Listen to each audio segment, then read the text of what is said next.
என்ன பண்ற சாமி? படிக்கிறதுக்கு இதுல அமைச்சிருக்காங்கப்பா, அதான் படிச்சிட்டு இருக்கேன். சரிம்மா, நீ படி. எப்ப பார்த்தாலும் போனியே தான் பாத்துட்டு இருப்பியாடி? அப்படி போன்ல என்னதான் பண்ணுவ? ஏய், புள்ள படிச்சிட்டு இருக்க, அவளை போய் திட்டிட்டு இருக்க.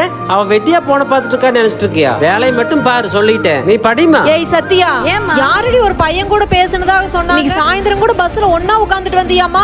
நான் எப்பமா போனேன்? நடிக்காதடி, எனக்கு ஓரளவுக்கு படிக்க தெரிஞ்சதுனால நீ மெசேஜ் பண்ணதெல்லாம் புரிஞ்சுச்சு. உங்க அப்பாவுக்கு என்னடி தெரியும்? அந்த மனுஷன் பாடுபடுறதே உனக்காக தான். பக்கத்துலயே உட்காந்துட்டு ஏமாத்திட்டே இருக்கிறதுக்கு எப்படி மனசு வருது? சாரிமா. எங்கிட்ட சொல்லி என்னடி பிரயோஜனம்? இது அவருக்கு தெரியாம வெகுரியா நீ கேட்கும் போதெல்லாம் காசு துணி எல்லாம் வாங்கி தர்றாரு. தயவு செய்து அந்த மனுஷனை கஷ்டப்படுத்துற மாதிரி நடந்துக்காத, அவ்வளவுதான் நான் சொல்லுவேன்.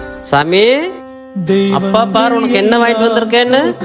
அப்பா, ஏமா என்னாச்சு? உன்னை அம்மா அடிச்சிட்டாளா? இல்லப்பா, உங்ககிட்ட சாரி சொல்லணும்னு தோணுச்சு, அதான். நான் உங்களை எப்பயுமே கஷ்டப்படுத்த மாட்டேன்ப்பா. சரிம்மா, அழாதம்மா. உன்னால எனக்கு என்னம்மா கஷ்டம்? நீ சந்தோஷமா இருந்தா அப்பாவுக்கு அதே போதும். சாப்பிடு.